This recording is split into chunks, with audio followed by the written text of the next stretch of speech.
നമുക്ക് സേതുവിന്റെ പല്ലവിയുടെ നാളത്തെ നല്ലൊരു കഥ കേട്ടാലോ? അതിനു മുമ്പായി ആദ്യമായി കാണുന്നവരുണ്ടെങ്കിൽ ചാനൽ ഇഷ്ടപ്പെട്ട ഒന്ന് സബ്സ്ക്രൈബ് ചെയ്യാൻ മറക്കരുത്. വീഡിയോ ഇഷ്ടപ്പെടുവാണെങ്കിൽ ലൈക്ക് ചെയ്യാനും നിങ്ങളുടെ വിലയേറിയ അഭിപ്രായങ്ങളൊക്കെ രേഖപ്പെടുത്താനും മറക്കരുത് കേട്ടോ. അങ്ങനെ നാളത്തെ കഥയില് വല്ലാത്തൊരവസ്ഥയായി പോയി സേതുവിന്. കാരണം സേതു ഇങ്ങനെ ഒരിക്കലും പ്രതീക്ഷിച്ചില്ല.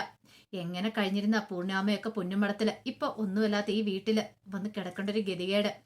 അങ്ങനെ സേതു ഒടുവില് സിറ്റോളിലേക്ക് കയറി വരുമ്പോൾ മെഴുകുതിരി വെട്ടത്തില് എല്ലാവരും അവിടെ ഇരിക്കുന്നത് കണ്ടു. അപ്പോഴേക്കും സേതു വന്നിട്ട് ചോദിച്ചു, അല്ല ആഹാരം കഴിക്കണ്ടേന്ന് ചോദിക്കുകയാണ്. അത് കേട്ടപ്പോൾ പൂർണ്ണം പറഞ്ഞു, എനിക്ക് വേണ്ട എന്ന് പറയണ. അത് പറഞ്ഞിട്ട് കാര്യമൊന്നുമില്ല, ദേ കഴിക്കാതിരിക്കരുത്, പട്ടിണി ഇരിക്കേണ്ട കാര്യമൊന്നുമില്ല ഇവിടെ ആരെന്ന് പറയണ.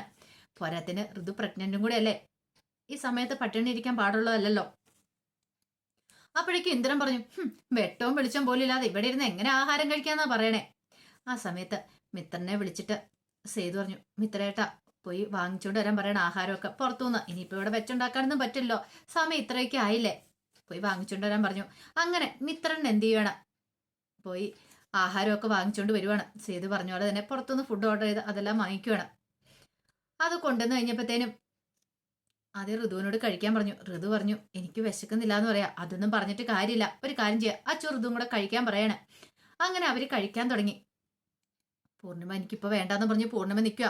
പക്ഷെ സേതു അങ്ങനെ വിട്ടുകൊടുക്കാനായിട്ട് ഉദ്ദേശിച്ചിട്ടുണ്ടായിരുന്നില്ല.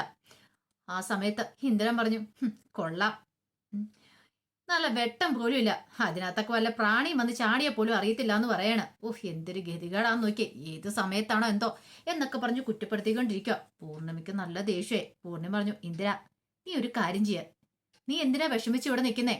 നിനക്ക് ഇന്ദ്രപ്രസ്ഥം ഉണ്ടല്ലോ, നീ അങ്ങോട്ട് ചെല്ല്, നിന്റെ അമ്മ നിനക്ക് വെച്ചുണ്ടാക്കി തരും, അവിടെ പോയി കഴിച്ചാൽ മതിയെന്ന് പറയണ. നിനക്ക് ഹോട്ടൽ ഫുഡൊക്കെ കഴിക്കാൻ മടിയാണെ അവിടെ പോയി കഴിക്കുക. അത് കേട്ടപ്പോ ഇന്ദ്രന്റെ പത്തി താണു. അച്ചു പറഞ്ഞു, അത് കൊള്ളാമേ, അത് സൂപ്പർ ഡയലോഗാ, അങ്ങനെ തന്നെ വേണം. അല്ല എന്തിനാ ഇവിടെ കഴിയണേ, സ്വന്തമായിട്ട് നല്ലൊരു വീടുള്ളപ്പോ ദേ സേതുവേട്ടന്റെ കീഴിൽ കഴിയേണ്ട കാര്യമുണ്ടോന്ന് ചോദിച്ചു. അത് ഇന്ദ്രനൊരു അടിയായിപ്പോയി, അത്രയ്ക്ക് പ്രതീക്ഷിച്ചില്ല. ആ സമയത്ത് സേതു പറഞ്ഞു, അതെ ഇവിടെ ഇത്രയ്ക്ക് സൗകര്യങ്ങളൊക്കെ ഉള്ളൂ, ഇതൊക്കെ പറ്റുമെങ്കിൽ മാത്രം നീ ഇവിടെ നിന്നാ മതി, നിന്നെ ആരും ഇവിടെ നിർബന്ധിച്ച് പിടിച്ചു നിർത്തുന്നില്ല എന്ന് പറഞ്ഞു. അല്ലാതെ അയ്യോ പോവല്ലേ എന്ന് പറഞ്ഞോണ്ട് ആരും പിടിച്ചു നിർത്താൻ പോകുന്നില്ല. ഋതു പറഞ്ഞു, അത് ശരിയാ, ചിത്തിന് വേണേ പോവാൻ, ചിത്തിന്റെ വീട്ടിലേക്ക് പോയിക്കോ, പക്ഷെ എന്നെ പ്രതീക്ഷിച്ചേക്കല്ല, ഞാൻ വരത്തില്ല എന്ന് പറഞ്ഞു. അവിടെ വന്ന് ഞാൻ താമസിക്കുന്ന ചിത്ത് ഒരിക്കലും പ്രതീക്ഷിക്കാൻ വേണ്ട, ഞാൻ ഇവിടെ കഴിഞ്ഞോളാം, എനിക്ക് ഉള്ള സൗകര്യങ്ങളൊക്കെ മതിയെന്ന് പറയണം. അത് കേട്ടപ്പോ അച്ചു പറഞ്ഞു, അതെ ഞങ്ങൾക്ക് ഇത് കുടിലും കാര്യങ്ങളൊന്നും അല്ല, അത്യാവശ്യ സൗകര്യങ്ങളൊക്കെ ഉള്ള വീടാ, ഇത് മതിയെന്ന് പറഞ്ഞു. പൂർണ്ണം പറഞ്ഞു, എവിടെയാന്ന് പറഞ്ഞാലും സമാധാനം സന്തോഷം ഉണ്ടായാൽ മതി, വലിയ കൊട്ടാരമാന്ന് പറഞ്ഞാലും അതിനകത്ത് സമാധാനം സന്തോഷം ഇല്ലെങ്കിൽ പറഞ്ഞിട്ട് കാര്യമില്ല എന്നൊക്കെ പറഞ്ഞു.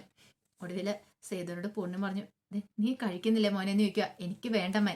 അത് പറഞ്ഞിട്ട് കാര്യമില്ല, ഞങ്ങളെ കൊണ്ടെല്ലാം നിർബന്ധിച്ച് കഴിപ്പിച്ചിട്ട് നീ കഴിക്കാതിരിക്കണം, ഇങ്ങോട്ട് വാ, വന്ന് കഴിക്കാനിരിക്കാൻ പറയണം. സേതു ആണെങ്കിൽ കഴിക്കാതിരിക്കുമ്പോഴത്തേനും പൂർണ്ണിമ നിർബന്ധിച്ച് സേതുവിനെ കൊണ്ട് കഴിപ്പിക്കണം. അതൊക്കെ കണ്ടപ്പോ ഇന്ദ്രനെ ഒട്ട് സഹിച്ചില്ല അങ്ങോട്ട്. ഒടുവില് സേതു ഇന്ദ്രനോട് പറഞ്ഞു, വലിയ അഹങ്കാരം കാണിച്ചിരിക്കാതെ വേണ കഴിക്കാൻ നോക്ക്, ഇത്തിരി കഴിയുമ്പോഴത്തേനും വിശന്നിട്ട് പിന്നെ ഒരു നിവൃത്തി ഉണ്ടാകത്തില്ല എന്ന് പറഞ്ഞു.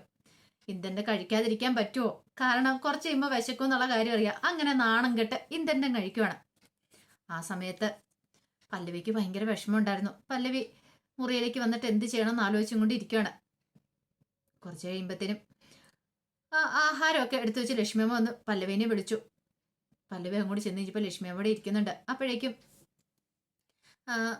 പല്ലവിയോട് പറഞ്ഞു, അതെ നീ കഴിക്കണില്ലേന്ന് ചോദിച്ചു. പല്ലവി ഒന്നും മിണ്ടിയില്ല. ഈ സമയത്ത് പല്ലവി ലക്ഷ്മിയമ്മേനെ നോക്കി. ലക്ഷ്മിയമ്മ കഴിക്കാതിരിക്കുന്ന കണ്ടപ്പോൾ പല്ലവി എന്താ കഴിക്കാതിരിക്കുന്നത്, വിളമ്പി കഴിച്ചുകൂടാന്ന് ചോദിച്ചു. അല്ല മുമ്പിൽ പ്ലേറ്റും പിന്നെ ആഹാരമൊക്കെ ഇരിപ്പുണ്ടല്ലോ, എടുത്ത് കഴിച്ചോളാൻ പറയാണ്. അതൊക്കെ കേട്ട് കഴിഞ്ഞപ്പോഴത്തേനും ലക്ഷ്മിയമ്മ പറഞ്ഞു, അതെന്താ നിനക്ക് വേണ്ടെന്ന് ചോദിച്ചു.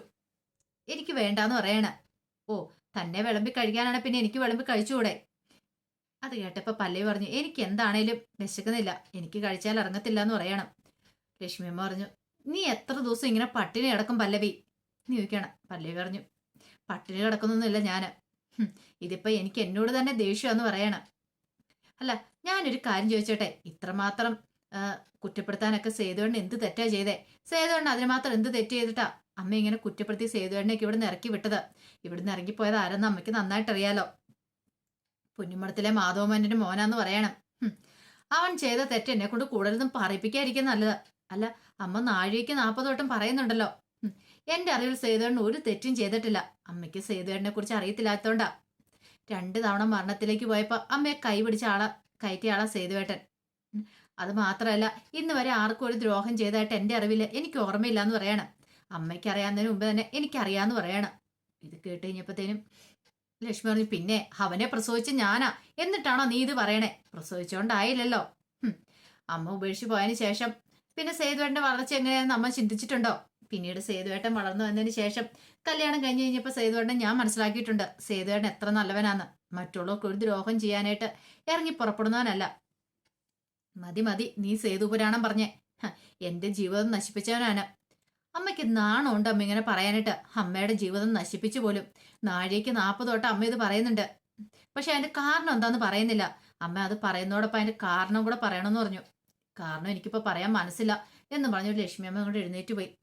പല്ലവിക്ക് നല്ല സങ്കടവും ദേഷ്യമായി. ഇതങ്ങനെ വെറുതെ വിട്ടിട്ട് കാര്യമില്ല, കാരണം അറിയണം. അതിനു വേണ്ടിയിട്ടാണല്ലോ കുറുപ്പമ്മാനും സേതുവേട്ടനും ഒക്കെ തന്നെ ഇവിടെ നിർത്തിയിരിക്കുന്നത്. എന്താണെങ്കിലും അധികം വൈകാതെ തന്നെ കാരണം താൻ കണ്ടെത്തും എന്നൊക്കെ സേതു മനസ്സ് വിചാരിച്ചു. പിന്നീട് ശ്രീഹരിയെ വിളിച്ചു വന്ന് ആഹാരം കഴിക്കാൻ പറയണം. ശ്രീഹരി വേണ്ടെന്ന് പറഞ്ഞാലും പല്ലവി സമ്മതിച്ചില്ല. അങ്ങനെ ശ്രീഹരിക്ക് വിളമ്പി കൊടുത്തു. ശ്രീഹരി കഴിക്കണം. കിടക്കാൻ പോകുന്ന സമയത്ത് പല്ലവി സേതുവിനെ വിളിച്ചു. വിശേഷങ്ങളൊക്കെ തിരക്കാണ്, അവിടെ എങ്ങനെയുണ്ടെന്നൊക്കെ ചോദിച്ചു കഴിഞ്ഞപ്പോൾ സേതു പറഞ്ഞു, എല്ലാവരും ഇവിടെ അഡ്ജസ്റ്റ് ചെയ്ത് കിടക്കുന്നൊക്കെ ഉണ്ട്, അറിയാലോ. ഇവിടെ വന്നു കഴിഞ്ഞപ്പോൾ കറണ്ട് പോലും ഇല്ലായിരുന്നു പറയണം. അതൊക്കെ കേട്ട് കഴിഞ്ഞപ്പോൾ പല്ലവിക്കും ഭയങ്കര സങ്കടമായിപ്പോയി. പല്ലവി പറഞ്ഞു, വിഷമിക്കേണ്ട സേതുവേട്ടാ, അധികം വൈകാതെ തന്നെ കണ്ടു. പൊന്നുമടത്തിലേക്ക് അവരെ കൂട്ടിക്കൊണ്ട് വരാനായിട്ട് പറ്റും. ഞാനല്ലേ പറയണേ, ഞാൻ പറഞ്ഞ സേതുവേട്ടന് വിശ്വാസം ഇല്ലെന്ന് ചോദിക്കും. സേതു പറഞ്ഞു, ഞാൻ ആകെപ്പാടെ തകർന്നു പോവാ പല്ലവി. പൂർണ്ണിമയൊക്കെ ഇവിടെ കിടക്കുന്നുണ്ട്, എനിക്ക് സഹിക്കുന്നില്ല എന്ന് പറയാം. ഒരിക്കലും ഞാൻ ഇങ്ങനെയൊന്നും വിചാരിച്ചു പോലുമല്ല. സാരമില്ല, ഒരു പക്ഷേങ്കില് ഇങ്ങനെയൊക്കെ ഒരു വിധി ഉണ്ടായിരിക്കും. ചിലപ്പം അതുകൊണ്ടായിരിക്കും ഇങ്ങനെയൊക്കെ സംഭവിച്ചിരിക്കുന്നത്. അതൊന്നും ഓർത്ത് ഇനിയിപ്പോ സേതുവേട്ടനൊന്നും വിഷമിക്കണ്ടെന്ന് പറയണം. സേതു പറഞ്ഞു, എത്രയും പെട്ടെന്ന് നീ കാര്യങ്ങൾ കണ്ടുപിടിക്കണം എന്താന്ന്. എങ്കിൽ മാത്രമേ നമുക്കൊരു പരിഹാരം ഉണ്ടാക്കാൻ പറ്റുള്ളൂ. അമ്മയുടെ മനസ്സ് കടന്നുകൂടിയിരിക്കുന്ന ആ വിഷം എന്താന്ന് അറിയണോന്ന് പറയണം. അതെ, ഞാനിത് കണ്ടുപിടിക്കും സേതുവേട്ടാ. അതറിഞ്ഞിട്ടോ ഇനി എനിക്ക് വിശ്രമമുള്ളെന്ന് പറയണം. അത് ഏത് വിധേനയാണെങ്കിലും ശരി, സേതുവേട്ടനെ എന്തുകൊണ്ടാണ് കുറ്റപ്പെടുത്തി വെച്ചിരിക്കുന്നുള്ള കാര്യങ്ങളൊക്കെ എനിക്ക് അറിയണമെന്ന് പറഞ്ഞു. അങ്ങനെ അന്നത്തെ രാത്രി അങ്ങോട്ട് കഴിഞ്ഞു. പിറ്റേ ദിവസമായി കഴിഞ്ഞപ്പോഴത്തേനും മയൂരി ലക്ഷ്മിയമ്മേനെ കാണാനായിട്ട് വരുന്നുണ്ട്. അങ്ങനെ ലക്ഷ്മിയമ്മയെ കാണാൻ വന്നിട്ട് കാര്യങ്ങളൊക്കെ തിരക്കണം. അപ്പൊ അവിടുന്ന് ഇറക്കി വിട്ടെന്നുള്ള കാര്യമൊക്കെ മൂർത്തി പറഞ്ഞിട്ടുണ്ടായിരുന്നല്ലോ. ലക്ഷ്മിയമ്മയോട് ഒന്ന് സംസാരിക്കണം. അമ്മ എന്ത് പരിപാടി അമ്മ കാണിച്ചേ? സേതുവേണ്ണൊക്കെ ഇറക്കി വിടേണ്ട കാര്യം ഉണ്ടായിരുന്നോ? പക്ഷേ എങ്കിലും മയൂരിയെ കുറെ ചീത്ത പറയുക ചെയ്ത ലക്ഷ്മിയമ്മ. ഈ സമയത്ത് പല്ലവി അങ്ങോട്ട് വന്നു. പല്ലവിയായിട്ട് മയൂരി സംസാരിക്കുന്നുണ്ട്. പല്ലവി മയൂരിയോട് പറഞ്ഞു, ദേ സേതുവേണ്ണ ഒരു തെറ്റും ചെയ്തിട്ടില്ല മയൂരി. പക്ഷെ എന്തുകൊണ്ടാ അമ്മ വെറുക്കുന്നതെന്ന് മാത്രം അറിയത്തില്ല. അമ്മയ്ക്ക് സേതുവേണ്ട പേര് കേൾക്കുന്ന പോലും ഇപ്പൊ ദേഷ്യം എന്നൊക്കെ പറഞ്ഞു. മയൂരി പറഞ്ഞു, അതൊക്കെ മാറുന്നൊരു ദിവസം വരും. എനിക്കറിയാം എൻ്റെ ഏട്ടനെ. ഏട്ടൻ പാവമാണ്, ഞാൻ അറിഞ്ഞിടത്തോളം പാവമെന്ന് പറയണേ. അത് ശരിയാ, പക്ഷെ അമ്മയ്ക്ക് മാത്രമല്ലേ അത് മനസ്സിലാകത്തുള്ളേ. മയൂരി അങ്ങനെ പല്ലവിനെ ആശ്വസിപ്പിച്ചിട്ട് പോവാണ്. ആ സമയത്ത് ഋതു എന്ത് ചെയ്തു? പിറ്റേ ദിവസം ആയി കഴിഞ്ഞപ്പോഴത്തേനും പൂർണിമ ടെക്സ്റ്റൈൽസിലേക്ക് പോകാനായിട്ട് റെഡിയാവുകയാണ്. ഇതറിഞ്ഞു കഴിഞ്ഞപ്പോൾ ഇന്ദ്രൻ എന്ത് ചെയ്തു? ഇന്ദ്രന് മനസ്സിലായി ഇവളാ പോയിട്ടുണ്ടെ ശരിയാകത്തില്ല. അങ്ങനെ ഞങ്ങളുടെ അധികാരം കൈയെടുക്കണ്ട, ഒന്നുമില്ലാത്തൊരവസ്ഥയാവണം എന്നൊക്കെ ചിന്തിച്ചു. പിന്നീട് ലക്ഷ്മി അമ്മയെ വിളിക്കുന്നുണ്ട്. ലക്ഷ്മി അമ്മയെ വിളിച്ചിട്ട് പറഞ്ഞു, നിങ്ങൾ അവിടെ ഇരുന്നോ, നിങ്ങളുടെ സ്ഥാനം പോകാനായിട്ട് പോവാ. പൂർണിമ ടെക്സ്റ്റൈൽസിലേക്ക് പോകുന്നുണ്ട് ഋതു. ഞങ്ങൾ അതും കൊണ്ട് ഞങ്ങള് കഴിഞ്ഞോളാം, എന്ത് ചെയ്യണം ഞങ്ങൾക്കറിയാം എന്നൊക്കെ പറഞ്ഞിട്ട് ലക്ഷ്മി അമ്മയെ ഒന്നും കൂടെ പിരികേറ്റി. അല്ലെങ്കിൽ തന്നെ പോകുന്നതിന് മുമ്പ് ഈ കാര്യങ്ങളൊക്കെ ലക്ഷ്മി അമ്മയോട് പറഞ്ഞിട്ടുണ്ടായിരുന്നു. ലക്ഷ്മി അമ്മ പെട്ടെന്ന് തന്നെ മൂർത്തിനെ വിളിക്കണം. മൂർത്തിനെ വിളിച്ചിട്ട് പറഞ്ഞു, അതെ ഞാൻ പറയുന്ന പോലെയൊക്കെ ചെയ്യണമെന്ന് പറയണം. അങ്ങനെ മൂർത്തി ചില കാര്യങ്ങളൊക്കെ ലക്ഷ്മി അമ്മയ്ക്ക് വേണ്ടി ചെയ്തു. ഇതൊന്നും പക്ഷെ ഋതു അറിയുന്നുണ്ടായിരുന്നില്ല, എന്തിന്റെ ചതിയും കാര്യങ്ങളൊക്കെ. പിന്നീട് ഋതു നേരെ പൂർണിമ ടെക്സ്റ്റൈൽസിലേക്ക് ചെല്ലുവാണ്. അവിടെ ചെല്ലുമാണ് ഋതു ആ കാഴ്ച കാണുന്നത്. അവിടെ കസേര കയറിയിരിക്കുന്ന ആള് ലക്ഷ്മി അമ്മയാണ്. ലക്ഷ്മി അമ്മ അവിടെ ചെന്ന് കയറിയിരിക്കും എന്നുള്ള കാര്യം ഒരിക്കലും ഋതു പ്രതീക്ഷിച്ചില്ല. ഇങ്ങനെ ഒരു അടി പ്രതീക്ഷിച്ചില്ല. കാരണം ഇവർക്ക് ഇവിടെ ഒരു പങ്കുമില്ലല്ലോ. കാരണം വീടും കാര്യങ്ങളൊക്കെ അവരുടെ അധികാരത്തിൽ വന്നു. പക്ഷേങ്കിൽ പൂർണിമ ടെക്സ്റ്റൈൽസ് അമ്മയുടെ പേരിൽ അച്ഛൻ തുടങ്ങി വെച്ചാ അതിനകത്തൊരു അധികാരമില്ല. പക്ഷേങ്കിൽ ലക്ഷ്മി അമ്മ അവിടെ കയറിയിരിക്കുകയാണ്. ലക്ഷ്മി അമ്മ ആ കോർട്ട് ഓർഡറിന്റെ പേരിലാണ്.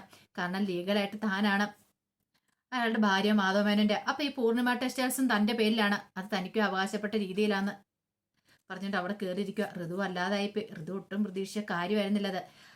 എന്തൊക്കെയാണെങ്കിലും പൂർണിമ ടെക്സ്റ്റൈൽസ് ഉണ്ടല്ലോ, അപ്പൊ ഒരു വരുമാന മാർഗം ഉണ്ടല്ലോ എന്ന് കരുതിയിരുന്നായിരുന്നു. ആ സമയത്താണ് ഇങ്ങനെ ഒരു പ്രതിസന്ധിയും കൂടെ ഉണ്ടാകുന്നത്. എന്താണെങ്കിലും അതങ്ങനെ വെറുതെ വിട്ടുകൊടുക്കാണ്ട് ഋതുവൊന്നും ഉദ്ദേശിക്കുന്നുണ്ടായിരുന്നില്ല. പോരാടൻ തന്നെ തീരുമാനിക്കുക. അപ്പൊ അതിന്റെ വിശേഷങ്ങളൊക്കെ കാണാൻ പോകുന്നത്. അതോടൊപ്പം തന്നെ പല്ലവി ആള് മിടിക്കുക. അവള് കണ്ടെത്തുക തന്നെ ചെയ്യും എന്താണ് ലക്ഷ്മിയമ്മയുടെ മനസ്സിലുള്ള ആ വിഷം. അതറിഞ്ഞു കഴിഞ്ഞിട്ടുണ്ടെങ്കിൽ ഉറപ്പായിട്ട് സേതു ഒക്കെ കണ്ടുപിടിക്കും ആരാണ് ആ വിഷം കുത്തി നിറച്ചെന്നുള്ള കാര്യം. അങ്ങനെ വന്നിട്ടുണ്ടെങ്കിൽ ഇന്ദ്രന്റെ കാര്യം കട്ടപ്പുക, അവന്റെ ജീവിതം തീർന്നു തന്നെ കൂട്ടിയാൽ മതി. അപ്പൊ ആ വിശേഷങ്ങൾക്കായി നമുക്ക് എല്ലാവർക്കും കാത്തിരിക്കാട്ടോ. ഒരിക്കൽ കൂടി എല്ലാവർക്കും ശുഭരാത്രി നേർന്നുകൊണ്ട് നിർത്തുന്നു.